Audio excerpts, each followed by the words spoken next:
Hello বন্ধুরা, কেমন আছেন সবাই? আশা করি ভালোই আছেন। আমি আপনাদের জন্য আবার 3টি ব্যাক টু ব্যাক গল্প নিয়ে চলে এলাম। আশা করি গল্পগুলো আপনাদের ভালোই লাগবে। তো বন্ধুরা, গল্পগুলো যদি আপনাদের ভালো লাগে তাহলে ভিডিওতে একটা লাইক ও চ্যানেলটিকে সাবস্ক্রাইব করে দিন।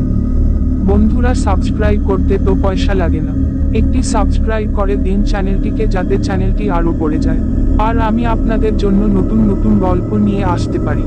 চলুন বন্ধুরা, এবার গল্পে আসা যাক। প্রথম গল্প, বাচ্চাদের জাদু স্কুল।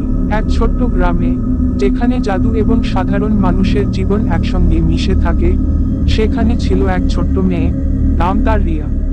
তার পরিবারে ছিল জাদুর প্রভাব, কিন্তু রিয়া কখনো সেই জাদুকে ব্যবহার করতে পারেনি। সে সবসময় স্বপ্ন দেখত জাদুর মাধ্যমে আশ্চর্যজনক কিছু করার। একদিন রিয়ার পিতামাতা তাকে পেতনির জাদু স্কুলে পাঠানোর সিদ্ধান্ত নেয়। এই স্কুলটি শুধু জাদু শিক্ষার জন্যই বিখ্যাত ছিল না, বরং এখানে বিভিন্ন ধরনের জাদুকরী প্রাণীও থাকত। রিয়া অনেক কৌতূহলী হয়ে প্রথম দিন স্কুলে যায়। প্রথম দিন থেকেই রিয়া আবিষ্কার করে স্কুলটি অদ্ভুত কিন্তু রোমাঞ্চকর। এখানে সে নতুন বন্ধুদের সঙ্গে পরিচিত হয়, যেমন একটি টকেটিক পেতনি, একটি অলস ভ্যাম্পায়ার এবং একটি সবুজ ড্রাগন। প্রত্যেকেরই কিছু বিশেষ জাদুকরী ক্ষমতা ছিল এবং রিয়ার মনের গভীরে সে অনুভব করতে শুরু করে যে তার মধ্যেও কিছু বিশেষ ক্ষমতা আছে। ক্লাসে শিক্ষকরা বিভিন্ন জাদু শেখাতে শুরু করে, কিন্তু রিয়ার মনের মধ্যে সবচেয়ে বড় প্রশ্ন ছিল তার নিজস্ব জাদু ক্ষমতাটি কি।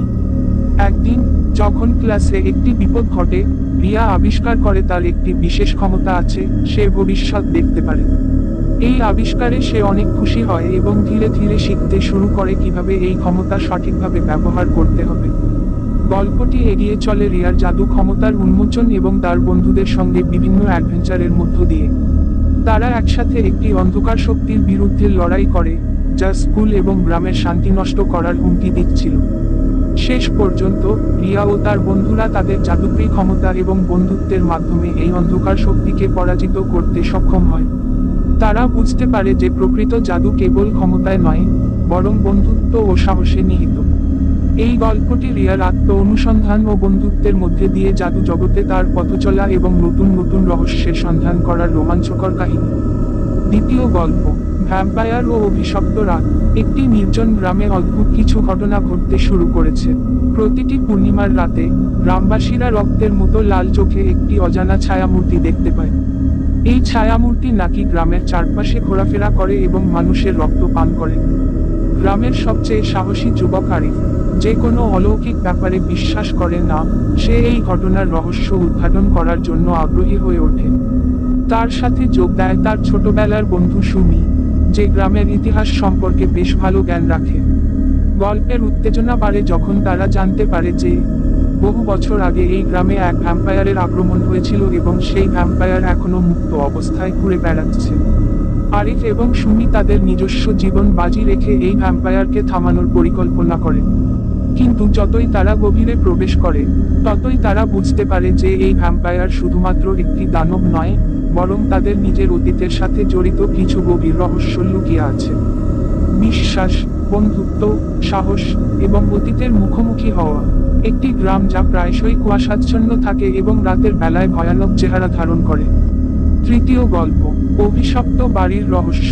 একটি ছোট্ট শহরে সবাই জানে যে হ্যামিল্টন ম্যানশনটি অভিশপ্ত।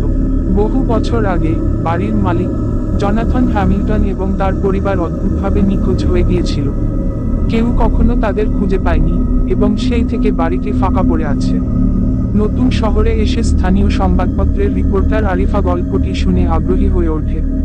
তার পত্রিকার জন্য একটা চমকপ্রদ প্রতিবেদন তৈরি করার জন্য সে এই বাড়ির রহস্য উদ্ঘাটন করতে চায়। তার সাথে যোগ দেয় তার ফটোগ্রাফার বন্ধু কামরুল। যখন তারা বাড়িতে প্রবেশ করে, অদ্ভুত ঘটনাগুলি ঘটতে শুরু করে। দরজা নিজের থেকে খুলে যায়, দেয়ালে ছায়ামূর্তি দেখা যায় এবং কখনো কখনো হঠাৎ করে শীতল বাতাস তাদের শরীরের উপর দিয়ে যায়। আরিফা এবং কামরুল খুঁজে পায় বাড়ির ভেতরে কিছু পুরনো ডায়েরি এবং ছবি, যা হ্যামিল্টন পরিবারের জীবনের কিছু গোপন তথ্য ফাঁস করে। তারা জানতে পারে জনাথনের সাথে তার ব্যবসায়িক পার্টনারের বিরোধ ছিল এবং সেই বিরোধই হয়তো তাদের নিখোঁজ হওয়ার কারণ। তবে গল্পের সবচেয়ে চমকপ্রদ অংশ তখন আসে যখন তারা আবিষ্কার করে যে বাড়িটি আসলে একটি পোর্টাল যা অতীতের সাথে বর্তমানকে সংযুক্ত করে রেখেছে। আরিফা এবং কামরুলের কাছে সময় কমে আসছে, কারণ এই পোর্টাল যে কোনো সময় বন্ধ হয়ে যেতে পারে, আর তারা বাড়ির আসল রহস্যের মুখোমুখি হতে বাধ্য।